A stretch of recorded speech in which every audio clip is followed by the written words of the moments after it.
আসসালামু আলাইকুম রহমতুল্লাহি ওয়া বারাকাতুহু। সম্মানিত শ্রোতা মণ্ডলী, আপনাদের সামনে এখন আলোচনা নিয়ে আসছি পুরুষ এবং মহিলা তাদের নামাজ কি একই ধরনের নাকি তাদের আদায়ের পদ্ধতি ভিন্ন রয়েছে সে বিষয়ে অনলাইন মিডিয়া কর্তৃক আমরা বিভিন্ন ধরনের সাহিত্যের কাছ থেকে বিভ্রান্তমূলক আলোচনা শুনে থাকি। তারা সরাসরি বলে দেয় যে পুরুষ এবং মহিলাদের নামাজে কোনো পার্থক্য নেই, এ বিষয়ে কোনো হাদিস নেই। এই ধরনের ভুল তথ্য প্রচার করে মুসলিম উম্মার মধ্যে বিভ্রান্তি সৃষ্টি করছে। তো তাদেরকে আমি বলতে চাই, যদি হাদিস না পান বা পড়ে না থাকেন তাহলে সেই ক্ষেত্রে আপনারা নীরব ভূমিকা পালন করবেন। যে পর্যন্ত আপনি পড়েননি বা হাদিস পাননি সেক্ষেত্রে আপনি সরাসরি কিভাবে বলে দেন যে হাদিস নেই?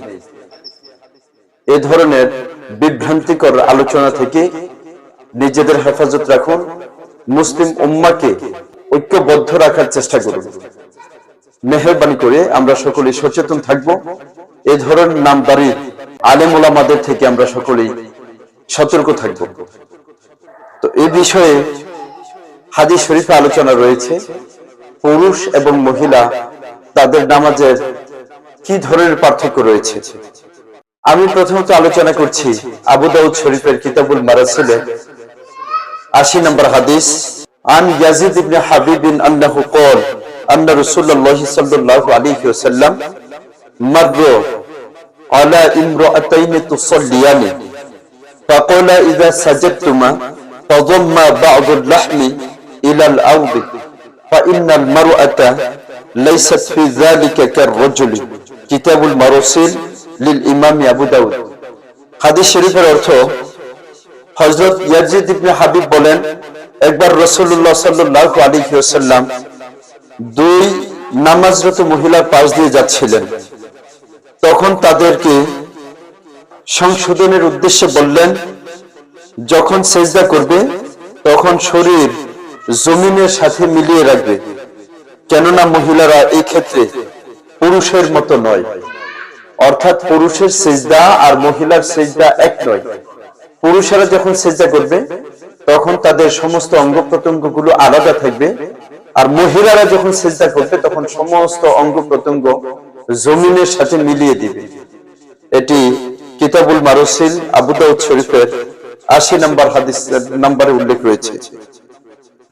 আরেকটি হাদিস, আন আব্দুল্লাহ ইবনে আমর রাদিয়াল্লাহু আনহু আন্নাহু ক্বাল قال رسول الله صلى الله عليه وسلم إذا جلست المرأة في الصلاة وضعت فخذها على فخذها الأخرى وإذا سجدت ألصقت بطنها في فخذيها كأستر ما يكون لها وإن الله تعالى ينظر إليها ويقول يا ملائكتي أشهدكم أني قد غفرت لها. رواه البيهقي في السنن الكبرى. হযরত আব্দুল্লাহ ইবনে ওমর রাদিয়াল্লাহু আনহু বলেন, নবীজি সাল্লাল্লাহু আলাইহি ওয়াসাল্লাম বলেছেন, মহিলারা যখন নামাজের মধ্যে বসবে তখন যেন ডান উরু অপর উরুর উপর রাখেন, আর যখন সে সেজদা করবে তখন যেন পেট রানের সাথে মিলিয়ে দেয়, যা তার সতরের জন্য অধিক উপযোগী। আল্লাহ তাআলা তাকে দেখে বলেন, ফেরেশতাদের সম্বোধন করে বলতে থাকেন, হে আমার ফেরেশতারা, তোমরা সাক্ষী থাকো, আমি তাহাকে ক্ষমা করে দিলাম। সুবহানাল্লাহ। বাইহাকী শরীফের দ্বিতীয় খণ্ডের 223 নম্বরে হাদিসটি উল্লেখ রয়েছে কিতাবুস সালাতে। হযরত ওয়াইল ইবনে হুজর রাদিয়াল্লাহু আনহু থেকে আরেকটি হাদিস বর্ণিত, আন্নাহু ক্বাল জিতু নবী সাল্লাল্লাহু আলাইহি ওয়াসাল্লাম ফাকালা فساق الحديث وفيه يا ويل ابن حجر إذا صليت فاجعل يديك حذاء أذنيك والمرأة تجعل يديها حذاء ثدييها. رواه الطبراني في الكبرى. হযরত ওয়াইল ইবনে হুজর রাদিয়াল্লাহু আনহু বলেন, আমি নবীজি সাল্লাল্লাহু আলাইহি ওয়াসাল্লামের কাছে আগমন করলাম। নবীজি সাল্লাল্লাহু আলাইহি ওয়াসাল্লাম আমাকে অনেক কথা বললেন, তার মধ্য থেকে একটি কথা ছিল, যখন তুমি নামাজ আদায় করবে তখন তোমার হাত কানের লতি পর্যন্ত উঠাবে, আর মহিলারা যখন নামাজ আদায় করবে তখন তারা তাদের হাত সিনা পর্যন্ত উঠাবে। হাদিসটি মুজামুল কবির তাবরানী শরীফের 22 নম্বর খণ্ডের 19 এবং 20 নম্বর পৃষ্ঠায় উল্লেখ রয়েছে। তো আলহামদুলিল্লাহ, আমরা বিষয়টা বুঝতে পেরেছি।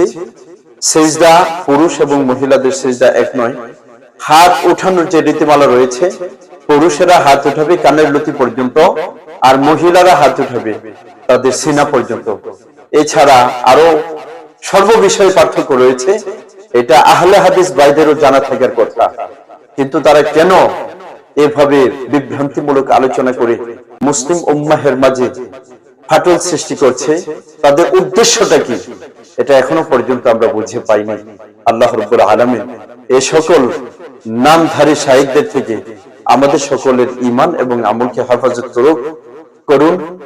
এই সকল নামধারী শাইখ দেখে আল্লাহ রাব্বুল আলামিন আমাদের সকলকে উক্ত হাদিসগুলো মনে রেখে তার উপর আমল করার চেষ্টা আমল করার তৌফিক দান করুন। আল্লাহ রাব্বুল আলামিন আমাদের সকলকে উক্ত হাদিসগুলোর উপর পরিপূর্ণভাবে আমল করার তৌফিক দান করুন।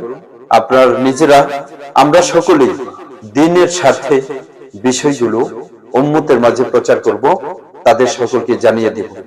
সকলে ভালো থাকুন, সুস্থ থাকুন। আসসালামু আলাইকুম ওয়া রাহমাতুল্লাহি ওয়া বারাকাতুহু।